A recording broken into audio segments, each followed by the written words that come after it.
पुंडलिक वरदा हरी विठ्ठल श्री ज्ञानदेव तुकाराम। गोपाल कृष्ण भगवान की जय, पंढरीनाथ भगवान की जय, प्रभो रामचंद्र भगवान की जय, श्री राम भक्त हनुमान की जय, श्री गुरुदेव दत्त वासुदेव हरी। जय जय श्री रघुवीर समर्थ, करता एकची श्री रघुनंदन, करता एकची श्री रघुनंदन। जय श्री राम जय जय श्री राम, श्री राम जय राम जय जय राम। जय श्री राम जय जय श्री राम, श्री राम जय राम जय जय राम। भाविक भक्त हो, श्रोते मंडळी हो, आज आपण भगवद्गीतेचे जे 18 अध्याय आहेत त्या 18 अध्यायाचं चिंतन सारांश रूपानं घेणार आहोत।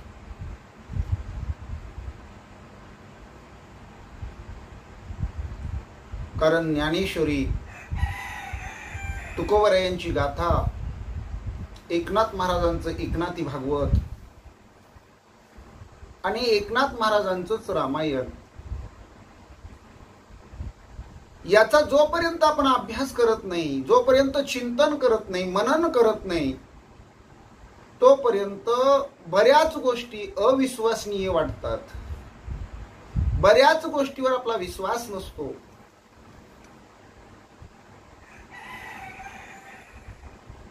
काही साधक मंडळी पहिल्यांदा साधना करताना त्यांना जरा कुठं अस्पृश्यासारखी घटना घडलेली वाटली की दिवसातून ते 3-3 वेळा स्नान करतात, आंघोळी करतात आणि परत साधनेला बसतात। पण तेच साधक ज्या वेळेस अभ्यासानं परिपूर्ण होतात, भगवंताच्या चिंतनानं आत्मज्ञानी होतात, ब्रह्मस्वरूपाला पोहोचतात, त्यावेळेस भाविक हो ते आत्मानंदामध्ये नाहून निघतात। परत ते दिवसातून काही वेळा एकदाही स्नान करत नाहीत, पण भगवंताचं चिंतन करतात। आणि आज आपण चिंतन करणार आहोत भगवद्गीतेच्या 18 अध्यायाचं, अगदी पहिल्या अध्यायापासून 18व्या अध्यायापर्यंत। कारण संत शिरोमणी नामदेव राया म्हणतात, नामामणी ग्रंथ श्रेष्ठ ज्ञानदेवी, एकतरी ओवी अनुभवावी, भाव धरोनिया वाची ज्ञानेश्वरी, कृपा करी हरी तयावरी। स्वमुखे आपण सांगे तो श्री विष्णू, श्री गीता हा प्रश्न अर्जुनेशी, तेच ज्ञानेश्वरी वाचे वदता साचे, भय कळिकाळाचे नाही तया, एका जनार्दनी संशय सांडोनी, दृढ धरी मनी ज्ञानेश्वरी, असं एकनाथ महाराजांनी सांगितलेलं आहे। वारकरी संप्रदायामध्ये, भागवत धर्मामध्ये भगवद्गीतेला किंवा ज्ञानेश्वरीला अनन्य साधारण अशा प्रकारचं महत्व आहे। म्हणून आज भगवत कृपेनं, संत कृपा आशीर्वादानं, सारांश रूपानं भगवद्गीतेचं चिंतन आपण करणार आहोत। जय श्रीराम जय जय श्रीराम, श्रीराम जय राम जय जय राम। भगवद्गीता अध्याय पहिला, अर्जुन विषाद योग।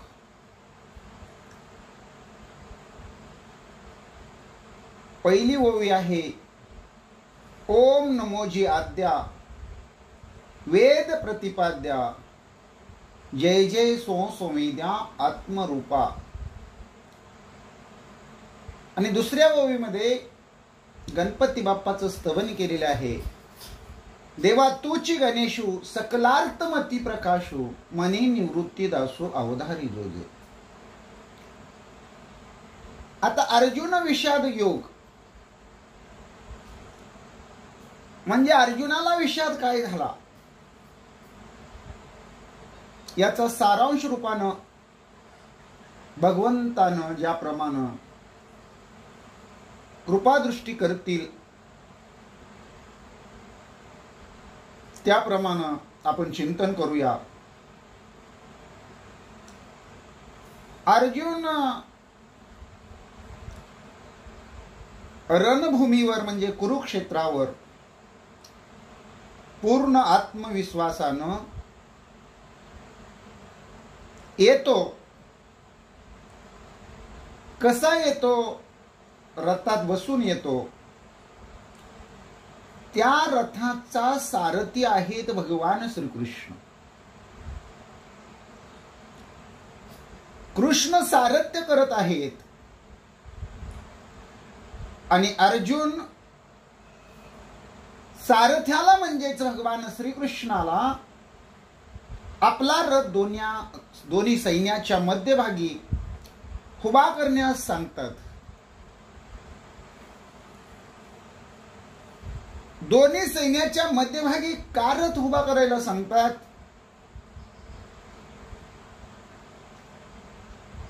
तर अर्जुनाला हे पाहायचं असतं की कौरवांच्या म्हणजेच आपला जो शत्रू आहे मुख्य दुर्योधन त्याला युद्धामध्ये मदत करण्यासाठी कोण कोण आलेलं आहे त्यांना पाहायचं असतं. भगवान श्रीकृष्ण परमात्मा दोन्ही सैन्याच्या मध्यभागी रथ आणून उभा करतात. अर्जुन पाहू लागतो. त्याचे पंजोबा भीष्म, गुरु द्रोणाचार्य, चुलत भाऊ, काका, सासरे, मित्र हे अर्जुनाच्या दृष्टीला पडतात. अर्जुनाला एक चिंता लागून राहते की ते आता सर्वजण माझ्या हातून मारले जातील अशी कल्पना अर्जुन करतो. अर्जुन खिन्न होतो. हितच अर्जुन विषाद योग कल्पनेनं सुरू होतो. म्हणजे काय झालेलं आहे? आपलेच आप्तेष्ट, आपलेच नातेवाईक पाहून अर्जुनाला मोह निर्माण होतो. अर्जुन निराश होतो, गोंधळून जातो. एवढंच नाही तर अर्जुनाची ही भूमिका त्यावेळेस तयार होते की मला शत्रूंनी मारलं तरी चालेल पण मी युद्ध करणार नाही असं श्रीकृष्णाला तो अगदी ठामपणे सांगतो. म्हणजे अर्जुन विषाद योग या पहिल्या अध्यायामध्ये नातेवाईकाच्या आपुलकीनं अर्जुनाचं मन भरून येतं, ऊर भरून येतो, अंतकरण दुखावतं आणि युद्धासाठी अर्जुन कुरुक्षेत्रावर आलेला असताना मोहामुळं अतिशय दुःखी होतो. त्याला घाम फुटतो, मुख कोरडं पडतं, हातपाय गळून जातात. एवढंच नाही तर अर्जुनाच्या हातातलं गांडी व धनुष्य हातातून निष्ठू पाहतो. अर्जुनाची अशी मनस्थिती होते. तसं पाहिलं तर अर्जुन काही एक सामान्य योद्धा नाही, तो एक महत्वपूर्ण योद्धा आहे.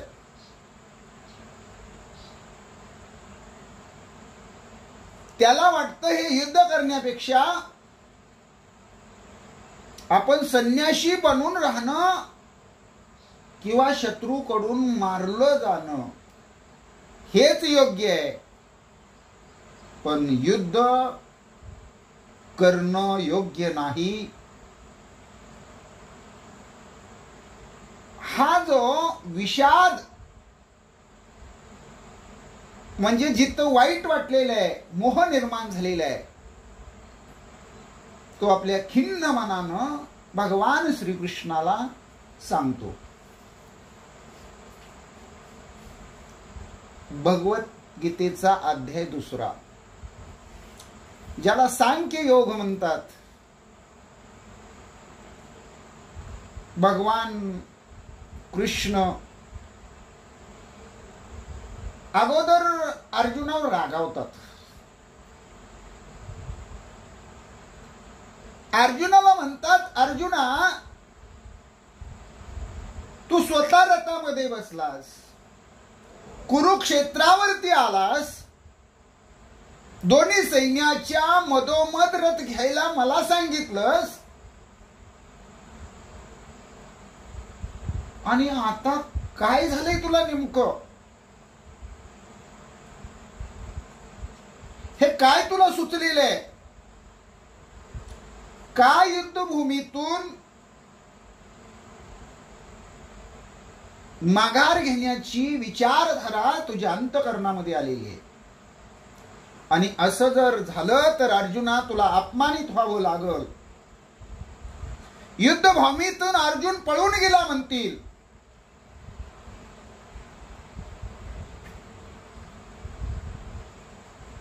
भगवान श्रीकृष्ण परमात्मा अर्जुनाला समजावून सांगताना शरीर आणि आत्मा याचा संबंध काय आहे ते सांगतात. अर्जुना तू आत्मा आहे, शरीर नाही. शरीर तात्पुरतं आहे, त्याचा अंत हा होणारच आहे. आत्मा अमर आहे. आत्म्याला कुणी मारू शकत नाही. म्हणून अमर असणाऱ्या आत्म्याबद्दल, म्हणजेच मरण आलं म्हणून मनाचा चुकीचा भाव करून दुःखी होऊ नकोस, दुःख करू नकोस. हे ज्ञान सांगणं म्हणजेच सांख्ययोग. सांख्य म्हणजे ज्ञान, ज्ञान म्हणजे तत्वज्ञान. कर्मयोगाच्या तत्वाने आपल्याला कर्तव्य कर्म हे केलेच पाहिजे.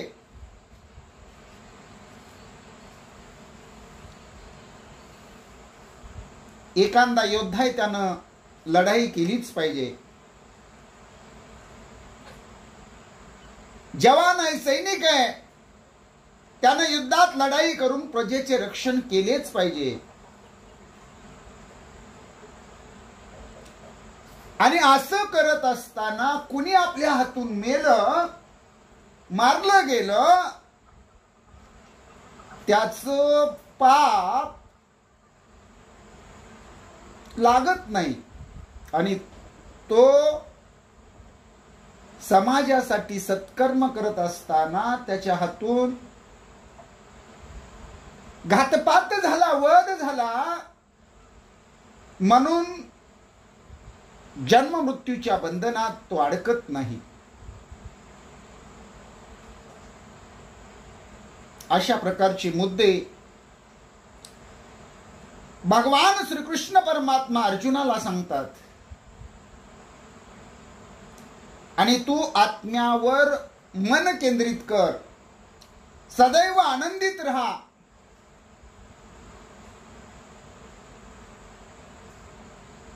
अशा प्रकारचं तत्वज्ञान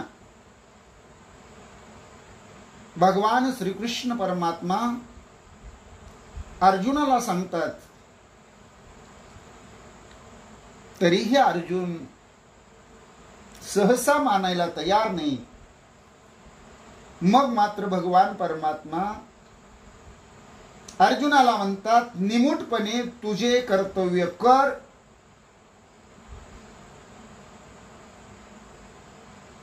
आणि कर्तव्य कर्म करत असताना फळाची आसक्ती ठेवू नको, स्वधर्माचं पालन कर.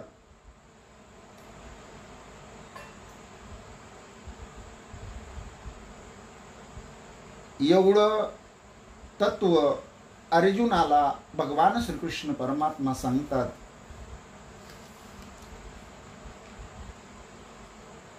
अर्जुन श्रीकृष्णाला विचारतो,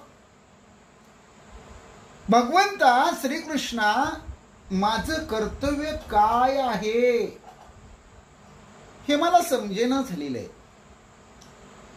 मी तुझा शिष्य आहे भगवंता, मला कृपा करून सांग.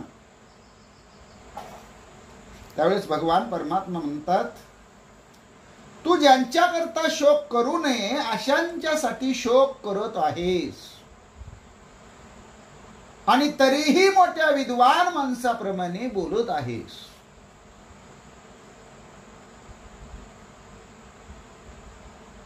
विद्वान माणूस मेलेल्या किंवा जिवंत असणाऱ्या व्यक्तीबद्दल कधीही दुःख करीत नाही. अर्जुना, आत्मा कधीही जन्म घेत नाही, आत्मा कधीही मरत नाही. जन्म झालेला आहे तो शरीराचा,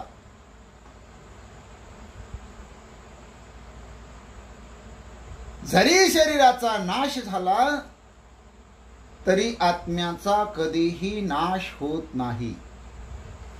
आत्मा जीर्ण झालेले शरीर सोडून नवीन शरीरात प्रवेश करतो.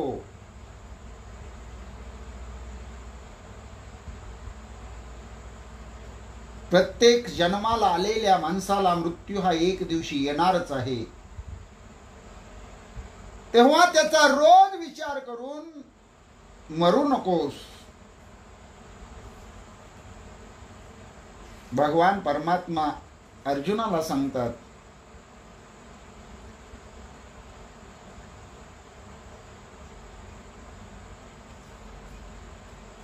तिसरा अध्याय भगवद्गीतेचा, कर्मयोग. भगवद्गीतेच्या तिसऱ्या अध्यायामध्ये भगवान परमात्मा कर्मयोग सांगतात. या कर्मयोगाचा थोडक्यात सारांश म्हणजे काय आहे, तर कर्मामुळे मनुष्य बंधनात पडतो. फक्त समर्पण भावनेने केलेले कर्म हे त्याला अपवाद असते. म्हणजे स्वार्थ भावनेनं कोणतंही कर्म करायचं नाही. कर्म ही भगवंताची पूजा मानून, कार्य हीच देवपूजा मानून कर्म करायचं. निस्वार्थी कर्म आपल्याला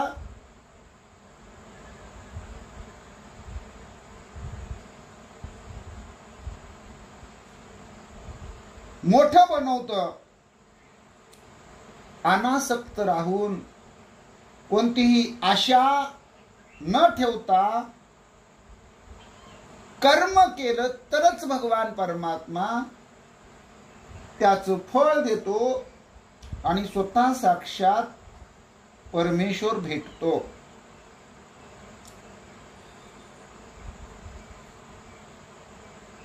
सर्व कर्म अर्जुना तू जी करणार आहेस ती तू मला अर्पण कर. आपला स्वधर्म काय आहे, आपलं स्वकर्म काय आहे आणि ते करणं हे सर्वात उत्तम आहे.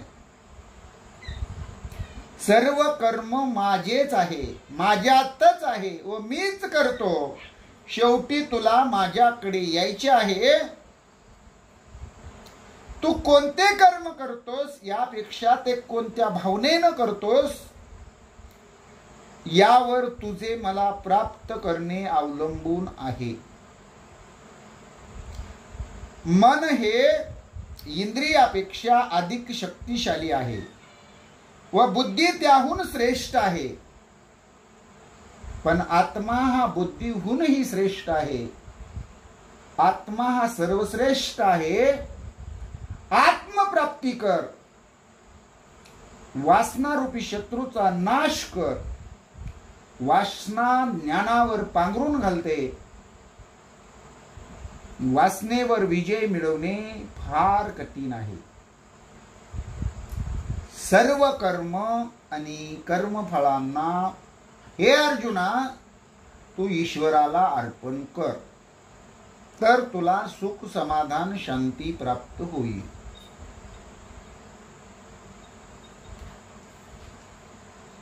म्हणजे तू काय कर तर केवळ निष्काम कर्म कर. निस्वार्थ कर्म मनुष्याला कोणत्याही बंधनात अडकवत नाही.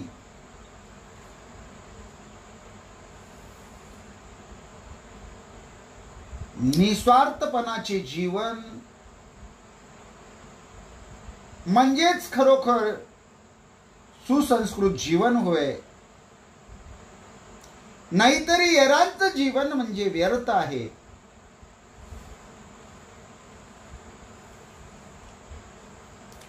सर्व विश्वच परमेश्वराचे आहे आणि ज्या कोणाला तू मदत करतोस म्हणजेच परमेश्वराची तू पूजा करतो. सूर्य, चंद्र, समुद्र, नद्या, पर्वत, वारा, झाडे, प्राणी हे सर्वच्या सर्व दुसऱ्या करता जगतात असे दिसते. माणसाने निसर्गाचे हे चक्र पाहून जीवन यज्ञ कर्म जगायला शिकले पाहिजे. म्हणून अनासक्त राहून तू तुझे कर्तव्य कर्म केल्याने तुला परमतत्वाची प्राप्ती होईल असं भगवान परमात्मा अर्जुनाला सांगतात. श्रेष्ठ पुरुषाचे आचरण पाहून लोक अनुकरण करतात, कारण की श्रेष्ठ पुरुष प्रमाण ठरवतात.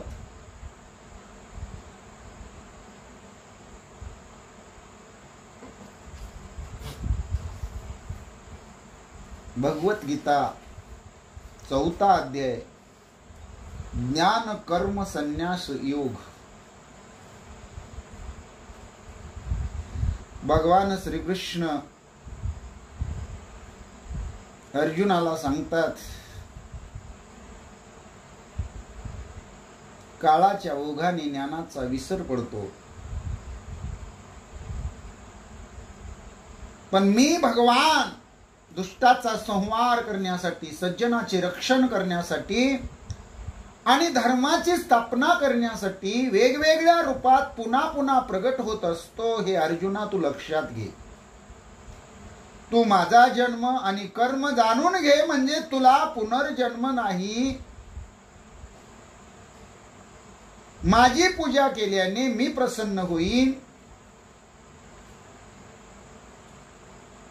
ज्ञानी लोक निस्वार्थीपणे कर्तव्य करून आपलं जीवन जगतात. मन, बुद्धी व शरीरावर नियंत्रण ठेवून कर्म केल्याने कुठलेच पाप आचरण घडत नाही.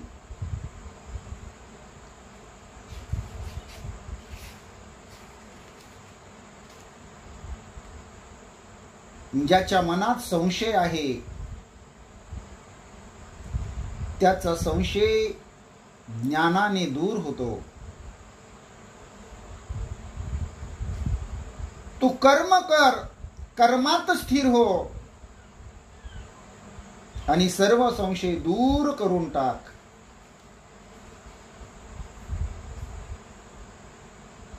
ज्ञानरूपी अग्नी सर्व कर्मांना जाळून टाकतो. ज्ञानासारखे पवित्र आणि शुद्ध करणारे या जगात दुसरे काहीच नाही.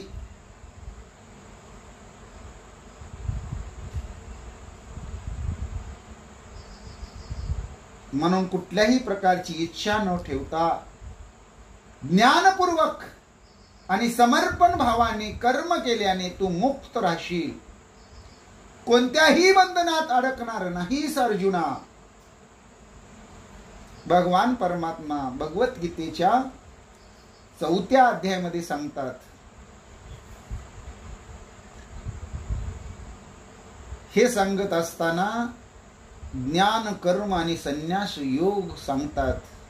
अर्जुना, भगवान श्रीकृष्ण म्हणतात, जेव्हा चांगुलपणाचा अभाव होतो तेव्हाच दुष्ट प्रवृत्ती वाढत जातात. आणि अशा वेळी स्वतःला मी निर्माण करतो. सज्जनाचे रक्षण, दुर्जनांचा विनाश आणि पुन्हा धर्म स्थापनेसाठी मी अवतार घेतो.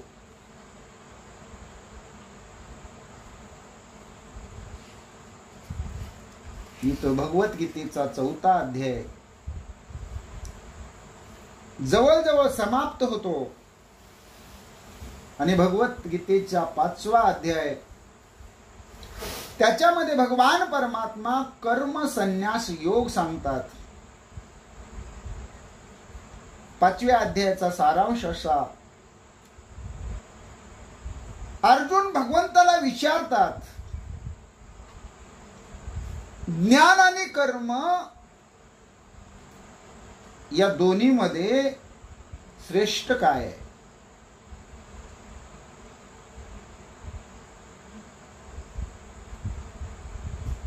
आणि या दोन्हीचे फळ एकच आहे की वेगळं आहे?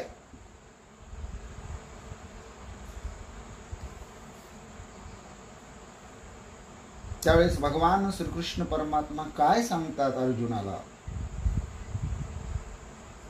परमेश्वर आपल्या कर्मासाठी जबाबदार नाही. सर्व कर्मे निसर्गाच्या म्हणजेच प्रकृतीच्या शक्तीनेच केली जातात.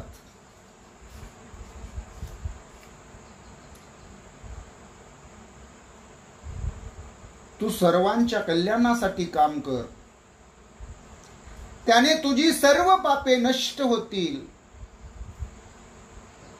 तू परमेश्वराला प्राप्त होशील आणि तुला शांती मिळेल. म्हणजे तुझे मन देवावर केंद्रित झाल्यावर तू पुन्हा जन्माला येणार नाहीस. खरा आनंद हा आंतरिक आनंद असतो. बाहेरील आनंद हा तात्पुरता आनंद असतो. असंही भगवान परमात्मा श्रीकृष्ण अर्जुनाला सांगतात.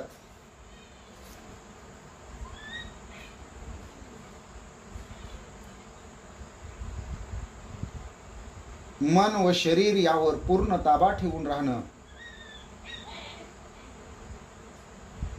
मन हे पूर्णतः परमतत्वावर स्थिर करणं.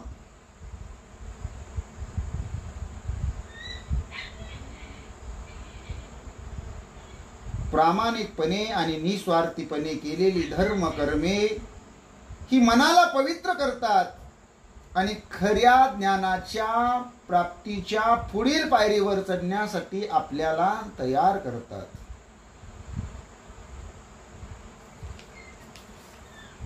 पवित्र आत्म्याच्या भेटी होणे हे फार अवघड आहे आणि जेव्हा ती होते तेव्हा आपण त्यांना ओळखत नाही किंवा आपल्याला त्यांची आवश्यकता भासत नाही. हे आपले दुर्भाग्य आहे. उदाहरणार्थ, एका भिकाऱ्याला जेव्हा हे कळते की तो एक हरवलेला राजकुमार आहे किंवा अति श्रीमंताचा मुलगा आहे, त्यावेळी तू पुन्हा कधीही भीक मागणार नाही. त्यापेक्षाही सोपं उदाहरण म्हटलं, वाघाचे पिल्लू लहानपणापासून मेंढीच्या कळपामध्ये लहानाचं मोठं होतं, मेंढीचं दूध पितं आणि मेंढीच्याच कळपामध्ये फिरत असतं. पण जेव्हा त्या वाघाला कळतं मोठा झाल्यानंतर की आपण मेंढरू नाही, आपण वाघ आहे वाघ, त्यावेळेस ते वाघाचं पिल्लू मेंढ्याच्या कळपात परत कधीही जाणार नाही.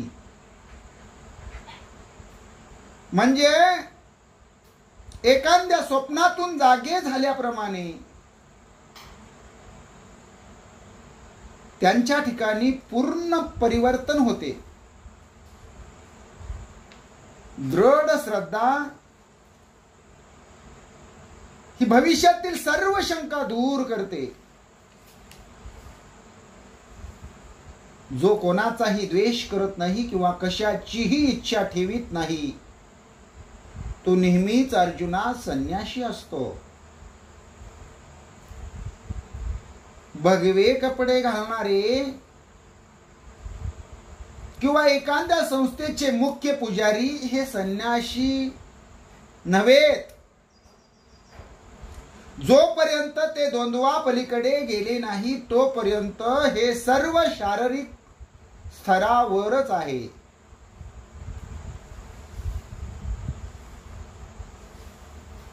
संन्यास म्हणजे सर्व प्रकारच्या इच्छांचा पूर्णपणे त्याग करणे.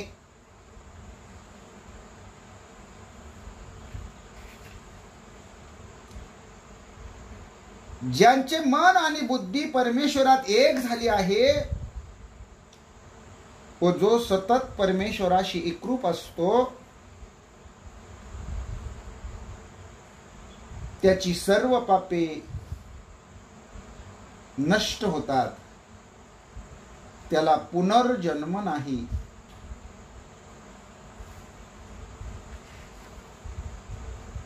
पूर्णपणे ब्रह्मतत्वाशी एकरूप होऊन तो राहतो. काम आणि क्रोध या दोन्ही शक्तीपासून तो दूर राहतो. यालाच जीवन मुक्त म्हणतात. सर्व इच्छापासून मुक्ती, सर्व भावनापासून मुक्ती आणि सर्व भौतिक विश्वापासून मुक्ती याला जीवन मुक्त म्हणतात. आणि इथं भगवद्गीतेचा 5वा अध्याय संपतो. भगवद्गीतेचा 6वा अध्याय सुरू होतो ध्यान योगानं. कर्मयोगामध्ये कर्तव्य ही एक पायरी आहे किंवा शिडी आहे. मनाची स्थिरता, शांती, कर्मयोगाची सिद्धी प्राप्त झाल्याचं लक्षण आहे. उदाहरण सांगायचं झालं तर तूच माझा मित्र म्हणून तू मला वाचवले पाहिजे.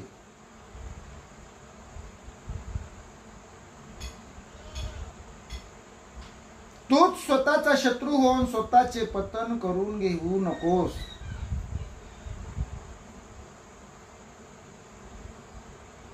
तू तुझे मन पूर्णपणे ताब्यात ठेव. निष्काम भावनेनं कर्म कर. तू योगी हो. सुखासन करून स्थिरपणे बस. शरीर, मन व इंद्रियावर ताबा ठेव. सरळ बस आणि मनाला पांडुरंगावर केंद्रित कर. तू शांत निर्भय होऊन पांडुरंगात रमून जा. त्याने तुला परमानंद मिळेल. आपण स्वतःच प्रयत्न करून आपला उद्धार करून घेतला पाहिजे व स्वतःला कधीही कमी लेखता कामा नये. कारण आपले मित्र तसेच शत्रू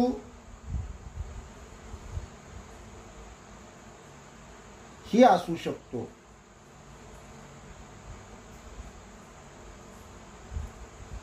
जगाच्या बाबतीत विचार न करणे हे योगाच्या बाबतीत यशस्वी झाल्याचे चिन्ह आहे. कुणी आपल्यासाठी जेवू जगू किंवा मरू शकत नाही.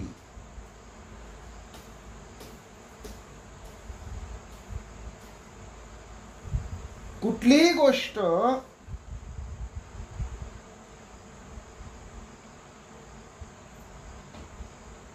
तिच्याविषयी आकर्षण वाटलं नाही पाहिजे. अशी मनाची स्थिती झालेली असली पाहिजे. त्याला म्हणतात शांती, त्याला म्हणतात समाधान. आपलं चंचल मन आहे ना, त्याला सर्व विषयाच्या वस्तूपासून ओढून घेऊन परत परत ते ईश्वरावर स्थिर केलं पाहिजे.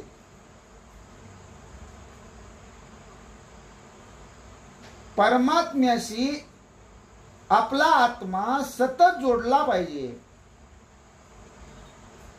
आणि त्यामुळं साहजिकच आपल्याला ब्रह्मानंद मिळतो.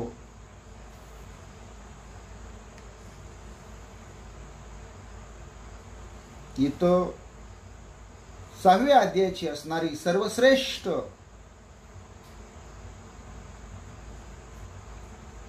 चिंतनाची भूमिका भगवान परमात्मा सांगतात.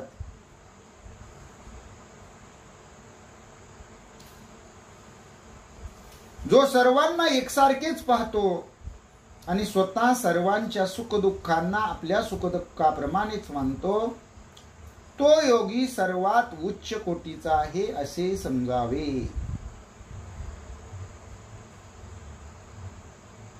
आता अर्जुना, तू परमानंदाचा उपभोग घ्यावा,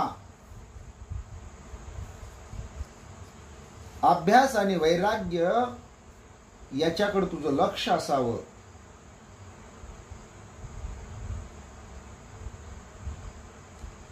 पण अर्जुन म्हणतो माझं मन अस्थिर झालेलं आहे. योगामध्ये ते मी कसं स्थिर करू?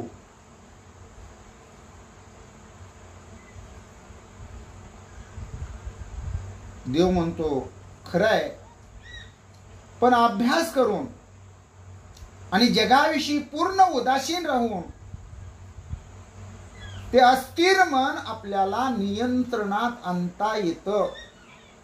त्यासाठी भक्ती ते नमन, वैराग्य तो त्याग, ज्ञान ब्रह्मी भोग ब्रह्मतनु या अवस्थेला पोचावं लागतं. जो स्वतः आत्म्याला जाणण्याचा प्रयत्न करतो तो कोणत्याही मार्गावर घसरत नाही.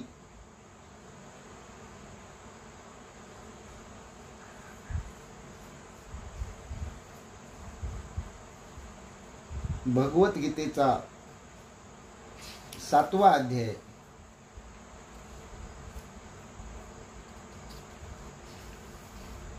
ज्ञान विज्ञान योग.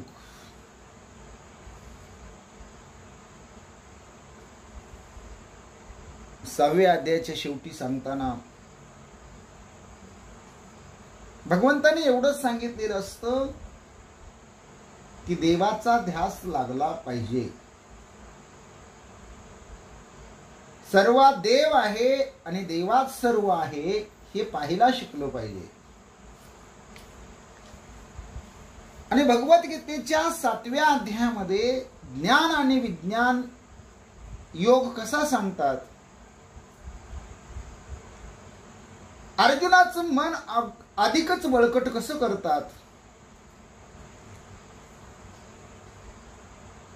जेव्हा अर्जुना तुझे मन पूर्णपणे माझ्यात राहील तेव्हा ज्ञान आणि विज्ञान कसे जाणावे हे तुला सांगण्याची जेवढी आवश्यकता आहे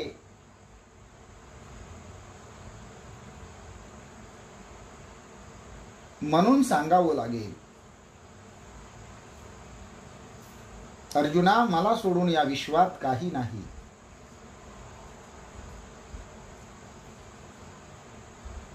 मी म्हणजे या पाण्यातला पातळपणा आहे, सूर्यातली उष्णता आहे, चंद्रातलं तेज आहे, वेदातील ओंकार आहे, पुरुषातील पुरुषत्व आहे, पृथ्वीतील शुद्ध वास आहे, अग्नीमधील प्रखरता आहे, आकाशामधली पोकळी आहे. सर्व जग हे गुणाच्या माहेत आहे, त्यामुळं ते जग मला जाणत नाही. भगवान श्रीकृष्ण म्हणतात, हजारो मध्ये एखादाच मला जाणण्याचा प्रयत्न करतो आणि त्यातूनही एखादा क्वचितच मला वस्तुता जाणून घेतो. आता देवाला का जाणावं, काही लोकांना प्रश्न पडतात. अहो, संसार करायचं सांगा, पैसे मिळवायचे सांगा, प्रपंच करायचं सांगा,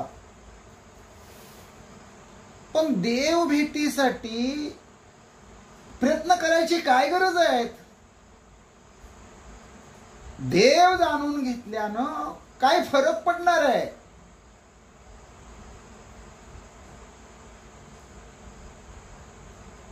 असंही काही जणांना वाटतं. पण भगवान परमात्मा हा फार बलवान आहे, सद्गुणी आहे, निष्काम आहे, निश्चय आहे.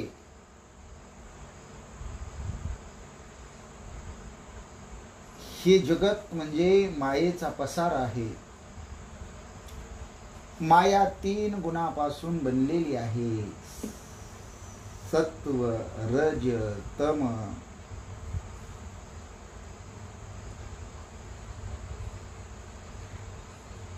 ह्या 3 गुणांना समजावून घेण्यात फारसा अर्थ नाही. ह्या 3 गुणाला समजावून घेणं म्हणजे मायेचा अभ्यास केल्यासारखं आहे. त्या मायेला पार कसं करायचं हा मार्ग आपण शोधला पाहिजे.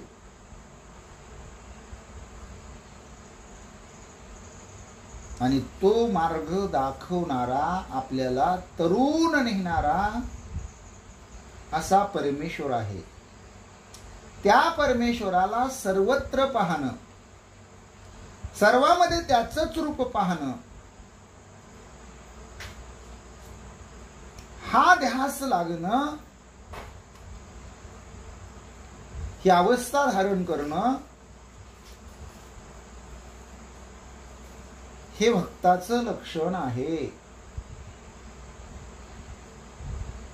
जो कोणी मला पूजत नाही,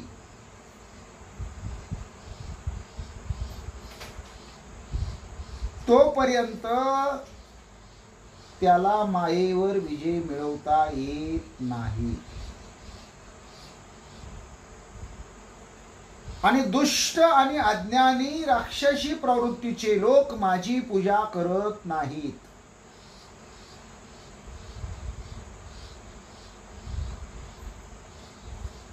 जो मनुष्य ज्ञानी आहे,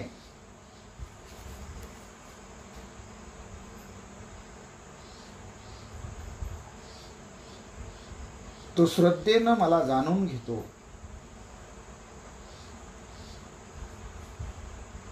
जन्म मरणाच्या चक्रातून मुक्त होण्याची त्याची इच्छा, माझ्यावर विश्वास ठेवून ते प्रयत्न करतात. शरीरानं मनानं पूर्ण शरणागती पत्करतात. त्यांचं एकच लक्ष असतं, भगवान परमात्मा. भगवंतात हरवून जायचं, द्वंद्वा पलीकडे जायचं. ज्ञानाचा वापर प्रत्यक्ष कृतीत करायचा.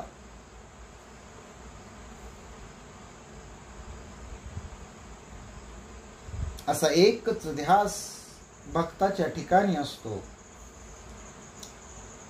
4 प्रकारचे भक्त माझी पूजा करतात. जे अतिशय त्रासात आहेत, ज्यांना पैशाची गरज आहे, ज्यांना ज्ञानाची गरज आहे आणि जे स्वतः ज्ञानी आहेत. कोण कोण पूजा करतात? जे अतिशय त्रासात आहेत, ज्यांना पैशाची गरज आहे, ज्यांना ज्ञानाची गरज आहे आणि जे स्वतः ज्ञानी आहेत.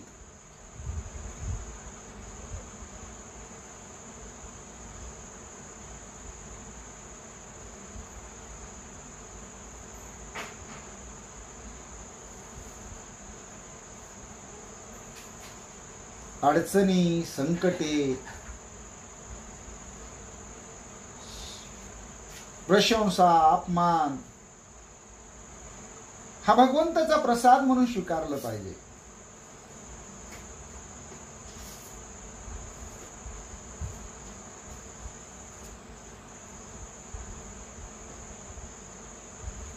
तुमचा जो सखा आहे, तुमचा जो जीवलग आहे,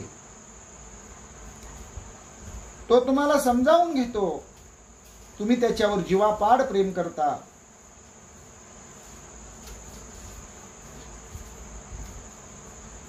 आपली सर्वांनी स्तुती करावी, पण अपमान कोणी करू नये असं आपल्याला वाटतं. म्हणजे स्तुती आणि अपमान या नाण्याच्या 2 बाजू आहेत.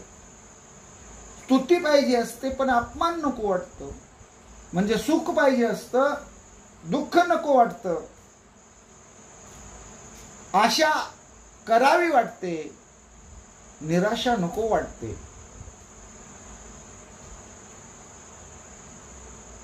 पण ज्या वेळेस एका नाण्याची एक बाजू आपण स्वीकारतो, सुख हे मागून सुद्धा मिळत नाही, पण न मागताही दुःख आपल्या पदरी आल्याशिवाय राहत नाही. हे जे द्वंद्व आहे ना, हा ऊन-सावल्यांचा एक खेळ आहे आणि तो देवाचा प्रसाद म्हणून आपण मान्य करायला, स्वीकारायला शिकलं पाहिजे. इथं भगवद्गीतेचा 7वा अध्याय संपतो आणि भगवद्गीतेचा 8वा अध्याय सुरू होतो. 8व्या अध्यायाचं चिंतन आहे अक्षर ब्रह्म योग. भगवान श्रीकृष्ण परमात्माला अर्जुन प्रश्न विचारतो. सर्वश्रेष्ठ ब्रह्म हे अविनाशी आहे. आपला आत्मा हा अध्यात्म आहे. जीवाची निर्मिती होते हे कर्म आहे आणि सर्व नाशिवंत वस्तूस आपण आधिभूत मानतो.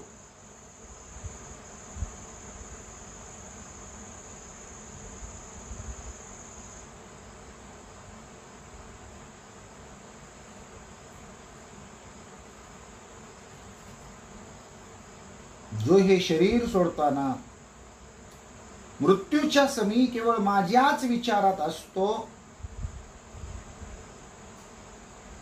तो माझ्या स्थितीला पोचतो, यामध्ये अजिबात संशय नाही, श्रीकृष्ण परमात्मा सांगतात. झोपण्यापूर्वी परमात्म्याचा विचार केला पाहिजे. म्हणजे झोपेत जरी मृत्यू आला तरी तू त्याच्याच विचारात राहशील. परमात्म्याचा विचार कर, म्हणजे मृत्यू समयी सुद्धा तोच सतत आपल्या विचारात असेल. अर्थातच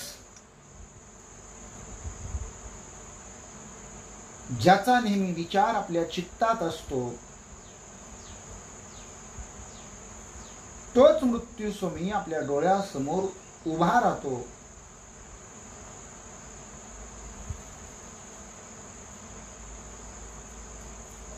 गाडी चालवत असाल तरी भगवंताचंच नामचिंतन करा.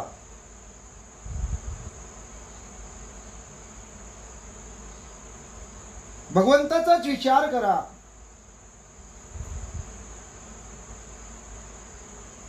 कदाचित एखादी मोठी दुर्घटना जरी झाली तरी त्यापूर्वी परमेश्वराचा विचार तुम्ही करत होता. परमेश्वराला आठवत होता, नामस्मरण करत होता. म्हणून भगवान परमात्मा सुद्धा तुमची दखल घेतील.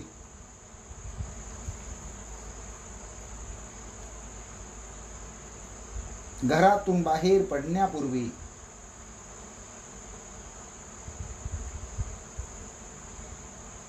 वाहनात प्रवास करताना चढण्यापूर्वी, उतरण्यापूर्वी, वाहनात बसल्यावर, जेवणापूर्वी, जेवणानंतर, बसल्यावर, उठल्यावर,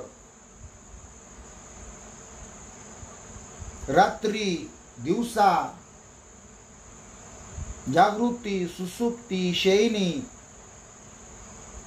अर्जुना त्या भगवंताचाच विचार केला पाहिजे. बघ, त्या भगवंताच्याच नामचिंतनामध्ये तू दंग झाला पाहिजेस. प्रत्येक क्षणाला, प्रत्येक दिवशी, वेळोवेळी त्याची आठवण ठेवली पाहिजे. आणि असं केलं की तो भगवान परमात्मा सतत तुझ्यात राहील आणि तूही त्या परमेश्वराच्या जवळ म्हणजे आत राहशील. जग हे एक दुःखाचे स्थान आहे. त्याला दुःखालय म्हणतात आणि सतत बदलणारे तात्पुरते आहे. त्यामुळं अशाश्वत आहे, नाशिवंत आहे. अक्षर कधीही नष्ट होत नाही. परम म्हणजे सर्वात उत्तम, सर्वश्रेष्ठ. आणि ब्रह्म म्हणजे ज्याला नाव नाही, ज्याला रूप नाही.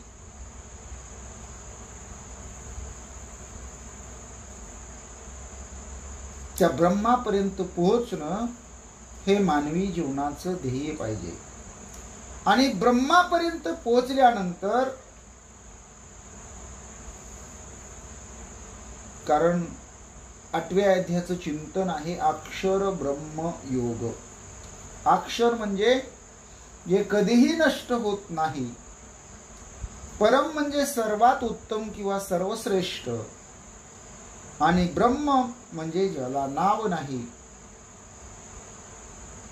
आणि इथपर्यंत पोहोचणं आणि तिथं पोहोचल्यावर पुन्हा जन्म नाही.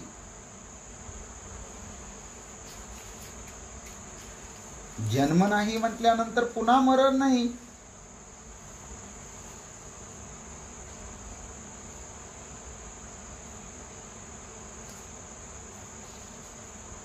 ब्रह्मलोकापासून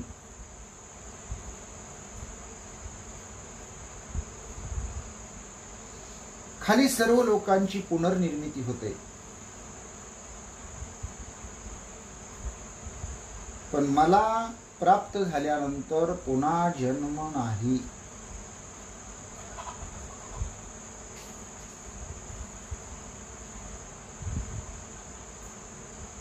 मनाची शिस्त आणि सतत अभ्यास यामुळं ईश्वर प्राप्ती होऊ शकते. आपले ध्येय भगवंत भगवंत भगवंत म्हणजेच एक तत्व नाम. दृढ धरी मना हरीशी करुणा येईल तुझी.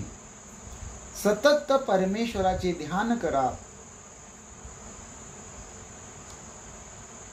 एक तत्व नाम राम कृष्ण गोविंद, याच्या पलीकडे काही चिंतन करू नका. इथं भगवद्गीतेचा 8वा अध्याय समाप्त होतो आणि भगवद्गीतेच्या पूर्वार्धातील शेवटचा अध्याय म्हणजेच 9वा अध्याय राजविद्या राजगुह्य योग.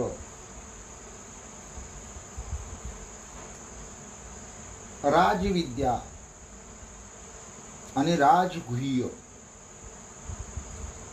या अध्यायाचा सारांश काय आहे, मतितार्थ काय आहे,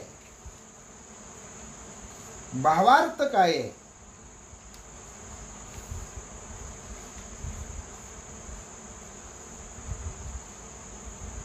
हे आपल्याला लक्षात घ्यावं लागेल.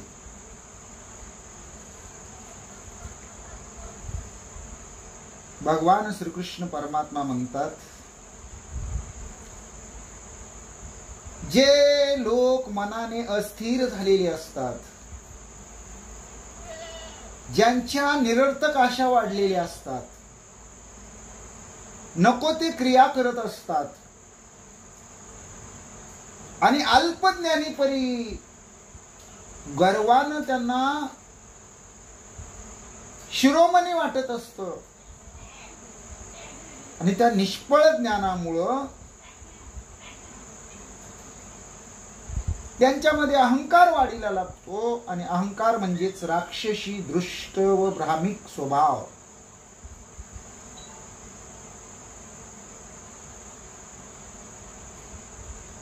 कोण मूर्ख आहे, कोण राक्षस आहे, कोण दुष्ट आहे, कोण भ्रामिक आहे? रावण.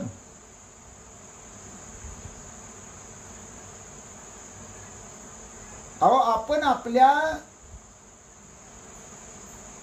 सहवासामध्ये, आपल्या घरामध्ये, आपल्या नातेवाईकामध्ये, आपल्या मित्रामध्ये असा कोणी आहे का पाहायला शिकलं पाहिजे. निष्फळ गर्वामुळं राक्षसी वृत्ती निर्माण झालेला, दुष्टपणानं इतराशी वागणारा, निरर्थक आशा बाळगणारा, नको त्या क्रिया करणारा, म्हणजे ज्याला सार आणि असार कळत नाही, जो देवाला मानत नाही, सत्कर्म जाणत नाही,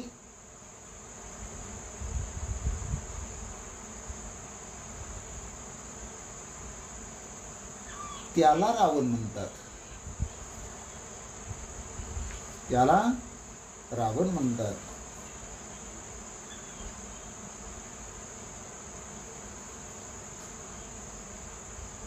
अर्जुना, ज्ञान पवित्र आणि आनंद देणार आहे.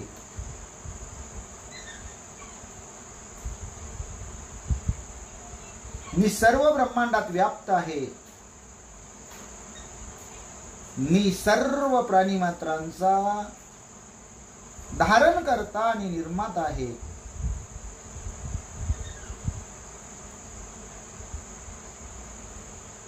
प्रळय काळी ते सर्व माझ्यात विलीन होतात आणि कल्पाच्या सुरुवातीला मी त्यांना परत पाठवतो. ही निर्मिती आणि प्रलय हा सतत होत असतो.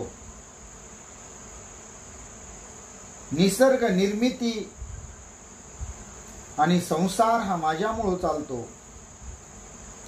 तरी पण मूर्ख लोक मला जाणत नाही. का? तर ते भ्रमात पडलेले असतात. त्यांना निरर्थक आशा वाटत असते, व्यर्थ क्रिया करत असतात. निष्फळ अशा प्रकारचं ज्ञान त्यांनी प्राप्त केलेलं असतं. दुष्ट आणि राक्षसी स्वभाव बनलेला असतो. त्यामुळे ते मला भजत नाही.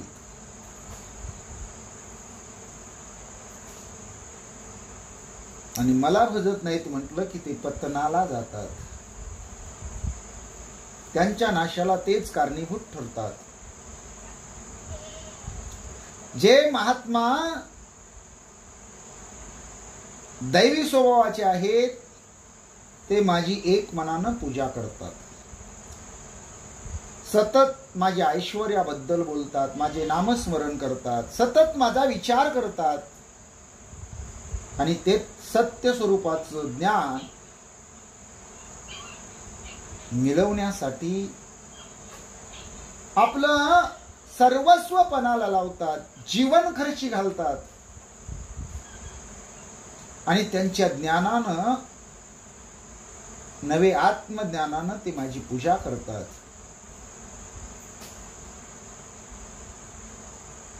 हे अर्जुना, मी या जगाचा वडील आहे, आई आहे, आजोबा आहे, जाणण्यायोग्य आहे, ओंकार आहे, वेदाची मूळ ही मीच आहे. जे सतत माझी पूजा करतात त्यांच्या गरजांची मी काळजी घेतो. तुम्ही भक्तीने मला एक पान, फूल, फळ किंवा पाण्याचा थेंब जरी दिला तरी तो आनंदाने मी स्वीकारतो. तुम्ही जे काही करता, खाता, पूजा करता ते सर्व मला अर्पण करा. म्हणजे जेवताना श्रीकृष्ण अर्पण म्हणा, ताटाभोवती पाणी फिरवा, पहिला घास घेताना ब्रह्मार्पण, रामार्पण, कृष्णार्पण, श्रीहरी अर्पण, विठ्ठल अर्पण, पांडुरंग अर्पण म्हणा आणि मग भोजनाला बसा. आपण जे भक्षण करतो ते भगवंताला पोचतं. तसं जे आपण कर्म करत असो ते कर्म करताना हे कर्म सगळं भगवंताला अर्पण म्हणून करा, ब्रह्मार्पण म्हणून करा, रामार्पण म्हणून करा, कृष्णार्पण म्हणून करा. त्यावेळेस भगवान परमात्माला ते प्राप्त होतं आणि भगवान परमात्मा आपली सर्वतोपरी काळजी घेतो. मागे पुढे उभा राहे सांभाळीत, आली आघात निवारया, निर्वाणी गोविंद असे मागे पुढे काहीच साकडे पडो नेली. हे अर्जुना, मी सर्वांसाठी सारखाच आहे रे. पण जे मला प्रेमाने बोलतात, माझं नामचिंतन करतात, माझी पूजा करतात प्रेमानं, त्यांनाच मी दर्शन देतो.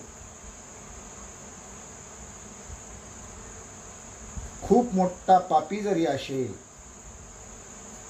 आणि जेव्हा तो माझी पूजा करतो तेव्हा त्याला साधूच समजले पाहिजे, कारण की तो लवकरच धर्मात्मा होतो आणि शांतीस प्राप्त होतो. ते सर्व ज्यांनी माझी पूजा केली ते सर्व त्यांच्या देहास प्राप्त झाले असं समज. मग ते कुठल्या जातीचे आहेत, कुठल्या धर्माचे आहेत, कुठल्या लिंगाचे आहेत, स्त्री आहे की पुरुष आहे, लहान बालक आहे की तरुण आहे की वृद्ध आहे, गरीब आहे की श्रीमंत आहे, हा भेदभाव मी पाहत नाही अर्जुना.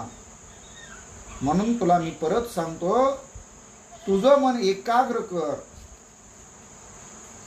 ते पण माझ्यावर एकाग्र कर,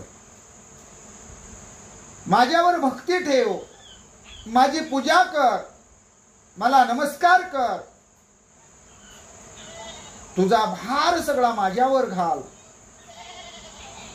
आणि सर्व कर्म मला अर्पण कर, तू मला प्राप्त होशील अर्जुना.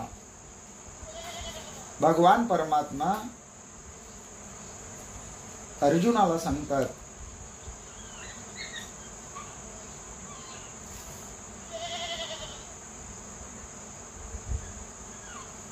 याला महाज्ञान म्हणतात. मन, बुद्धी,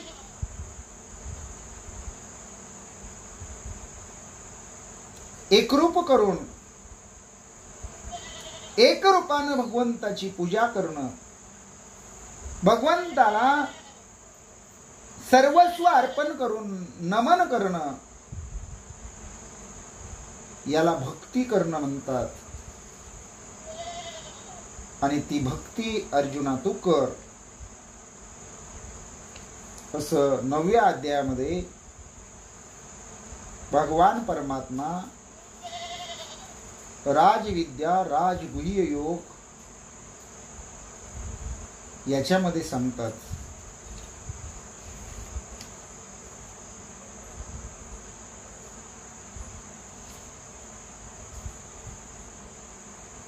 हा भगवद्गीतेचा पूर्वार्ध आपण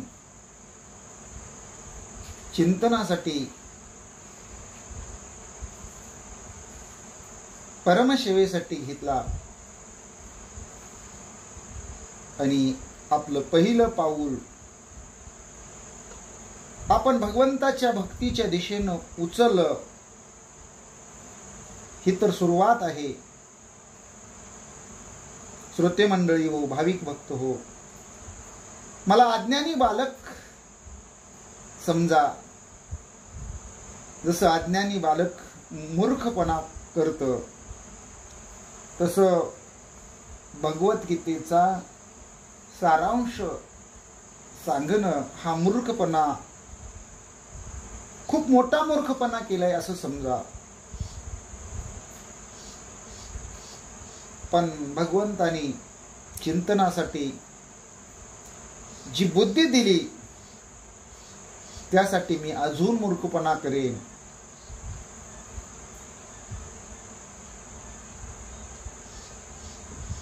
मी नव्हे शाना, तुम्ही मना नारायणा. भगवंताचं नामचिंतन करा. भगवान परमात्म्याच्या विचारामध्ये राहा.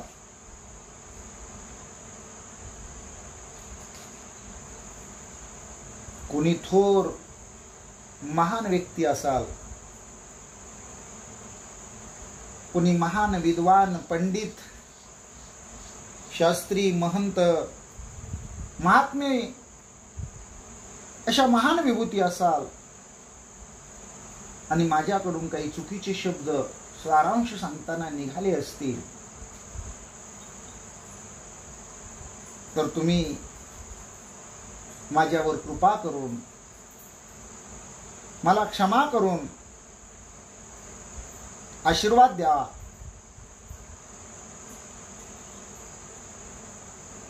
मला योग्य रीतीनं चालायची, योग्य रीतीनं बोलायची, ज्ञानाची शक्ती तुम्ही प्रेरित करा. ही विनंती तुमच्या साधू संतांच्या चरणी विनम्रपणे मी करतो. आणि आजची सेवा भगवद्गीतेच्या 9 अध्यायापर्यंत आलेली आहे, म्हणजे पूर्वार्धापर्यंत आलेली आहे. पुढील सेवेमध्ये आपण उत्तरार्धाची सेवा सारांश रूपानं करू. पुंडलिक वरदाहरी विठ्ठल श्री ज्ञानदेव तुकाराम. गोपाल कृष्ण भगवान की जय. पंढरीनाथ भगवान की जय. प्रभो रामचंद्र भगवान की जय. श्री राम भक्त हनुमान की जय. श्री गुरुदेव दत्त वासुदेव हरी. जय जय श्री रघुवीर समर्थ. करता एकची श्री रघुनंदन. जय श्री राम जय जय श्री राम. श्री राम जय राम जय जय राम. माऊली माऊली माऊली आमुची गुरु ज्ञानेश्वर माऊली. ज्ञानेश्वर माऊली. ज्ञानराज माऊली तुकाराम. ज्ञानेश्वर माऊली. ज्ञानराज माऊली तुकाराम. तुकाराम तुकाराम तुकाराम तुकाराम. विठ्ठल विठ्ठल विठ्ठल विठ्ठल विठ्ठल विठ्ठल विठ्ठल विठ्ठल विठ्ठल विठ्ठल विठ्ठल विठ्ठल विठ्ठल विठ्ठल विठ्ठल विठ्ठल. श्री विठ्ठल विठ्ठल श्री विठ्ठल.